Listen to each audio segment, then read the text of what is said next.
हुकूमत का 1 से ग्रेड 16 तक की खाली असामियां खत्म करने का फैसला। पंजाब हुकूमत ने तमाम महकमों से खाली असामियों का रिकॉर्ड मांगा है। हुकूमत ने अरसा दराज से खाली पड़ी असामियां खत्म करने का फैसला किया। पंजाब हुकूमत ने तमाम महकमों को मुरासला लिख दिया तो हुकूमत ने 1 से ग्रेड 16 तक की खाली असामियां खत्म करने का फैसला किया है। एडिटर ब्यूरोक्रेसी कैसर खोखर हमारे साथ हैं, अपडेट करेंगे। जी कैसर खोखर। पंजाब ने ग्रेड 1 से ग्रेड 16 तक की तमाम जो खाली सामियाँ जो अरसा दराज से पड़ी हुई हैं उनको अबंडेंट पोस्टें जिनको कहते हैं उनको ख़त्म करने का फैसला किया है और एप्का ने इसे छोटे मुलाजमीन जो ग्रेड 1 से ग्रेड 16 तक हैं उनका मुआशी कत्लेआम करार दिया है और एप्का ने मुतालबा किया है कि जो खाली सीटें हैं उन पर नई भर्ती की जाए। लेकिन हुकूमत पंजाब ने खाली सीटों पर नई भर्ती करने की बजाय जो है खाली सीटें जो पड़ी हुई हैं उन पर जो है वो पाबंदी है भर्ती पर और उनको ख़त्म करने का फैसला किया है। और इस हवाले से महकमा फाइनेंस जो है उसने तमाम महकमों से डाटा मांगा है कि तमाम महकमे जो है वो डाटा दे कि खाली सीटें कितनी हैं और बजट में उन पर पैसे कितने खर्च हो रहे हैं और बजट में पैसे लैप्स हो रहे हैं और कितने पैसे लैप्स हो रहे हैं हर साल और पैसे ज़ाय चले जाते हैं तनख्वाहों की मद में लेकिन इस्तेमाल नहीं होते। और महकमा ख़जाना ने कहा कि 11 अप्रैल तक जो है वो लेटर जारी किया गया और लेटर जारी किया गया कल लेटर जारी किया गया और 10 दिन के अंदर अंदर डाटा मांगा गया ताकि सीटें जो है खाली वो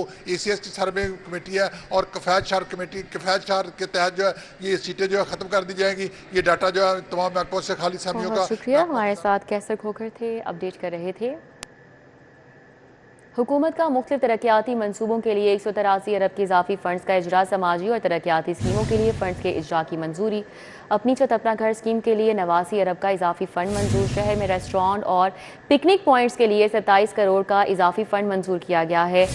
अली रामे हमारे साथ हैं, डिटेल्स बता रहे हैं। जी अली रामे, आगाह कीजिएगा।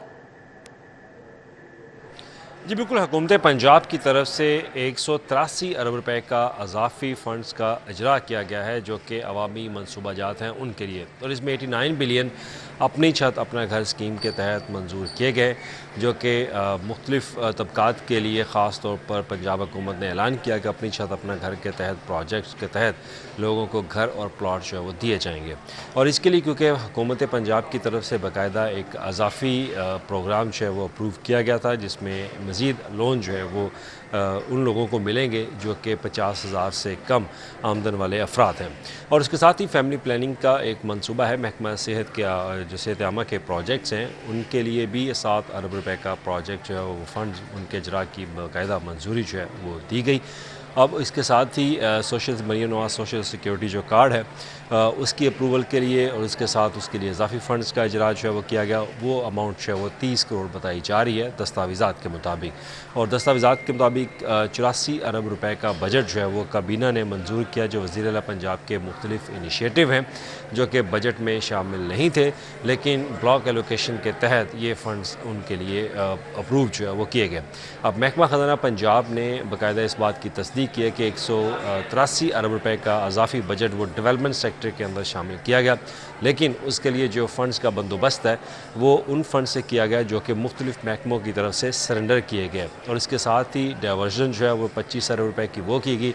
35 बिलियन का फ़ंड जो है वो सरेंडर जो महकमों ने किया वो किया जा रहा है। और इसके अलावा कुछ ब्लॉक एलोकेशन में फ़ंड्स मौजूद था तो उनसे निकाल कर इन मनसूबाजात को जिस पर हुकूमत की तरजीहात हैं कि ये अवामी मनसूबाजात हैं इसके लिए इजाफी फ़ंड वो जारी किया जाए तो उस पर 183 अरब रुपए का इजाफी एलोकेशन इजाफी बजट का इजरा वो काबीना की मंजूरी के साथ जो है वो मुख्तलिफ के लिए किया गया। शुक्रिया, हमारे साथ अली रामे थे, अपडेट कर रहे थे। सोशल मीडिया पर हैरेसमेंट रोकने के लिए साइबर क्राइम यूनिट के क़याम की मंजूरी दे दी गई है। हैरेसमेंट का शिकार बच्चों बच्चियों को किसी थाने या दफ्तर नहीं जाना पड़ेगा। मुतासिरा कम उम्र बच्चे और बच्चियों की शिकायत के इंदराज के लिए मोबाइल यूनिट जाएगा। इस हवाले से अपडेट करेंगे राउदुलशाद हुसैन। जी राउदुलशाद। जी, सोशल मीडिया पर बच्चों और खवातीन की हरासमेंट और ब्लैकमेलिंग के खात्मे के लिए पंजाब साइबर क्राइम यूनिट के क्याम की बाकायदा मंजूरी दे दी गई है। ब्लैकमेलिंग और हरासमेंट का शिकार बच्चों और बच्चियों को शिकायत के लिए किसी थाने या दफ्तर में जाने की जरूरत नहीं होगी। आपको बताएं कि सोशल मीडिया ब्लैकमेलिंग और हरासमेंट से मुतासरा कम उम्र बच्चे और बच्चियों की शिकायत के अंदाज के लिए मोबाइल यूनिट जाएगा जबकि सोशल मीडिया हरासमेंट का शिकार बच्चे बिलखुसूस खवातीन वर्चुअल पुलिस स्टेशन पर भी शिकायत दर्ज करवा सकेंगी। जबकि सोशल मीडिया ब्लैकमेलिंग और हैरेसमेंट से मुतासरा बच्चों और खवातीन की शिकायत मुकम्मल तौर पर पोशीदा रखी जाएगी। Cyber crime unit front desk और PKM ऐप पर भी शिकायत दर्ज करा सकेंगे। सोशल मीडिया ब्लैकमेलिंग और हैरेसमेंट का अर्तकाब करने वाले मुजरिमों को करार वाकई सजा देने के लिए कानून साजी का फैसला किया गया है। पंजाब ऑनलाइन सेफ्टी एक्ट 2026 की इब्तदाई मसवदे पर काम शुरू कर दिया गया है, जो कि जल्द पंजाब असम्बली में पेश किया जाएगा। आपके बताएं कि वज़ीर आला पंजाब मरियम नवाज शरीफ की साइबर क्रिमिनल की सरकोबी के लिए प्रोएक्टिव अप्रोच अपनाने की हिदायत की गई है। सोशल मीडिया मॉनिटरिंग और सर्विलेंस के लिए इंटेलिजेंस सिस्टम भी कायम किया जाएगा। वज़ीर आला पंजाब का साइबर क्राइम से मुतल्लिका डाटा की हिफाजत के लिए सख्त इक़दाम का हुक्म भी सामने आया है। वज़ीर आला पंजाब ने कहा है कि साइबर क्राइम बहुत बड़ा चैलेंज है। नई नस्ल का तहफ़्फ़ुज़ चाहते हैं, बच्चियों को ब्लैकमेलिंग से बचाने के लिए। बहुत शुक्रिया, हमारे साथ राव दिलशाद हुसैन थे, तफसीलन आगाह कर रहे थे। पंजाब असम्बली की कायमा कमेटी बराए कानून और पार्लिमानी उमूर का इजलास में Punjab child marriage restaurant bill 2026 पर गौर किया गया। इजलास में पार्लिमानी सेक्रेटरी बराए कानून और पार्लिमानी उमूर खालिद महमूद रांझा ने शिरकत की। अरकान असम्बली सारा अहमद, सैयद अली, हैदर गिलानी, मोहम्मद बिलाल यामीन भी शरीक हुए। इजलास का तफसीली अहवाल बताएंगे हसन अली। जी हसन। जी बिल्कुल, पंजाब असम्बली की कायमा कमेटी बराए कानून और पार्लिमानी अमूर का इजलास जो है वो मुनक्किद किया गया। इजलास में पंजाब चाइल्ड मैरिज बिल 2026 पर गौर जो है वो किया गया। इजलास में पार्लिमानी सेक्रेटरी बराए कानून और पार्लिमानी अमूर खालिद महमूद रांझा, अरकान असम्बली सारा अहमद, सैयद अली, हैदर गिलानी, बिलाल यामीन समेत दीगर ने जो है वो शिरकत की। इजलास में पंजाब भर में कम उम्री की शादियों के सद्देबाब के हवाले से सख्त तरीन कानून साजी करने का फ़ैसला जो है वो किया गया। मुजवज़ा कानून साजी में कम उम्री की शादियों, बच्चों की स्मगलिंग और इस्तेहसाल में मुलविस अफराद के लिए सख्त सज़ाएँ तजवीज़ करने का भी फ़ैसला जो है वो किया गया। इजलास के दौरान मुतल्लिका महकमों ने अहम नुकात पेश किए, जिनमें शरीयत कोर्ट का इस बिल के हक़ में फ़ैसला जो है वो भी उसके हवाले से भी बताया गया। जबकि इजलास में बिल के मुजवज़ा नाम की तब्दीली का भी फ़ैसला किया गया। इजलास में भी बताया गया कि खैबर पख्तूनख्वा के अलावा दीगर तमाम सूबों में इस नोयत के कानून साजी पहले से नाफिज है, ताहम इसको मज़ीद मजबूत बनाने के लिए तजावीज़ मुरतब करने की ज़रूरत है। जबकि इजलास में ये भी तमाम पहलुओं से जामे और तफसीली गौर व खौस के बाद कमेटी ने इस मामले को मजहबी हसासियत को भी तस्लीम किया। जबकि बिल में वसी तर मफाद राय के लिए मज़ीद मुशावरत का फ़ैसला जो है वो किया गया। इजलास में ये भी कहा गया कि बिल के हवाले से उलमा कराम से भी तजावीज़ जो हैं वो ली जाएंगी और तजावीज़ मुरतब करके बिल दोबारा से कमेटी में पेश किया जाएगा और कमेटी की मंजूरी के बाद ये बिल जो है ये बाकायदा तौर पे पंजाब असम्बली के ऐवान में मंजूरी के लिए पेश किया। ठीक है, बहुत शुक्रिया हसन अली। साफ पानी अथॉरिटी को 5000 से ज़ायद वाटर फिल्ट्रेशन प्लांट्स की बहाली के लिए 30 जून तक की मोहलत दी गई है। इजलास में जारी प्रोजेक्ट्स तहसील सतह पर मॉनिटरिंग फ्रेमवर्क तजावीज़ का जायजा लिया गया। दुर्र नायाब हमारे साथ हैं, आगाह कर रहे हैं। जी दुर्र नायाब, बताइएगा। जी बिल्कुल, ये सूबाई वज़ीर हाउसिंग बिलाल यासिन की जेर फैसले हुए हैं, जिसमें CO साफ पानी अथॉरिटी और ने प्रोजेक्ट्स और फ्रेमवर्क के हवाले से ब्रीफिंग दी है। साफ पानी authority complex district complaint centre बनाने का फैसला किया गया है। इसके अलावा साफ पानी अथॉरिटी को 5000 से ज़ायद वाटर फिल्ट्रेशन प्लांट्स की बहाली के लिए 30 जून की मोहलत दे दी गई है। इजलास में जारी प्रोजेक्ट तहसील सतह पर मॉनिटरिंग फ्रेमवर्क का तफसीली जायजा लिया जाएगा। इस हवाले से वज़ीर हाउसिंग ने कहा कि बोतलबंद पानी को मौसर फराहमी के लिए मैकेनिज्म को मज़ीद बेहतर बनाना होगा। अवामी सहूलत के मनसूबों में ताख़ीर की कोई गुंजाइश नहीं होगी। वज़ीर आला पंजाब की हिदायत पर तहसील सतह पर साफ पानी की फराहमी को यकीनी बनाकर ठोस मैकेनिज्म तश्कील दिया जाएगा। जी ठीक है, बहुत शुक्रिया दुर्र नायाब। LDP फेज 2 और तरक्याती मंसूबों के बायस अहम शाहराहों को उखाड़ दिया गया। वासा बरकी रोड पर खोदी गई सीवरेज लाइन के लिए मेन रोड को दोबारा बहाल करने में नाकाम। तामीराती कामों की मिसमैनेजमेंट से शहरी और ट्रैफिक की सूरत हाल खराब हो चुकी है। तामीराती कामों की वजह से जगह जगह खुदाई गढ़ों को भी दोबारा भरा नहीं गया। दुर्र नायाब हमारे साथ हैं, उनसे इस हवाले से भी तफसीलात जानेंगे। जी दुर्र नायाब।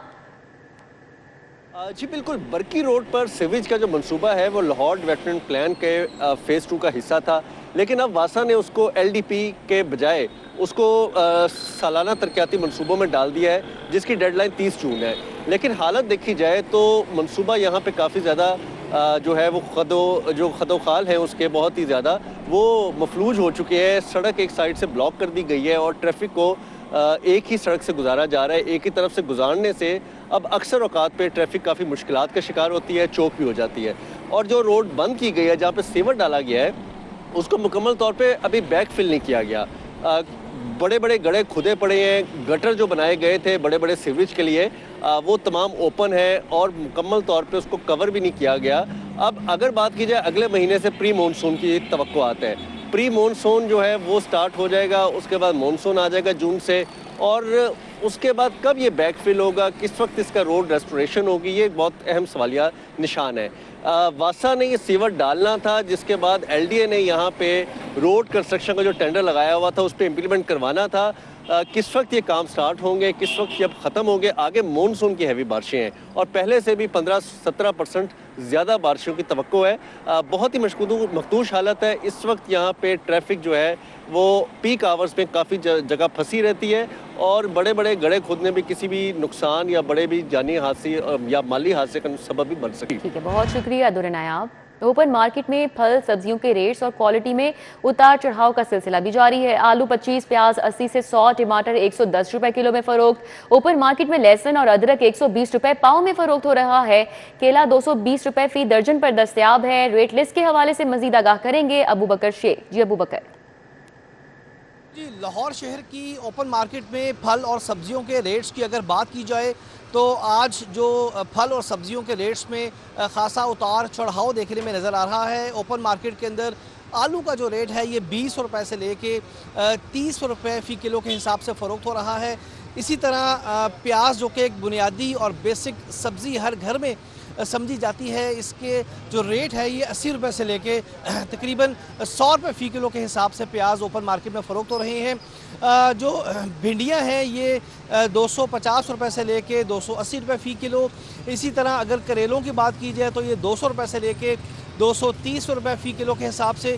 गोभी ओपन मार्केट में 200 रुपए से लेके 250 रुपए फ़ी किलो के हिसाब से फ़रोख्त की जा रही है। इसी तरह अगर लहसुन और अदरक की बात की जाए तो ये 100-120 रुपए पाव के हिसाब से ओपन मार्केट के अंदर फ़रोख्त हो रहा है। इसी तरह अगर फलों की बात की जाए, जो अव्वल दर्जे का केला है ये 220 रुपए फ़ी दर्जन के हिसाब से फ़रोख्त किया जा रहा है। किन्नू मार्केट के अंदर सीज़न आउट होने की वजह से 300 रुपए से लेके 350 रुपए फ़ी दर्जन के हिसाब से फ़रोख्त किया जा रहा है। जो गावा है अमरूद 200 रुपए से लेके 220 रुपए फ़ी किलो के हिसाब से फ़रोख्त किया जा रहा है। इसी तरह गर्मे का सीज़न है, गर्मा 100 रुपए से लेके 120 रुपए फ़ी किलो के हिसाब से। तरबूज 70 रुपए से लेके 100 रुपए फ़ी किलो के हिसाब से फ़रोख्त किया जा रहा है। बाज़ ऐसी दुकानें हैं जहाँ पे रेट लिस्टें आवेज़ा नहीं हैं। शहरियों ने ये मुतालबा किया कि जिन जिन दुकानों पे सरकारी रेट लिस्टें आवेज़ा नहीं हैं यहाँ पे इसको यकीनी बनाया जाए ताकि शहरियों को सरकार के रेट पे जो अशिया हैं ये हो सके। बहुत शुक्रिया अबू बकर।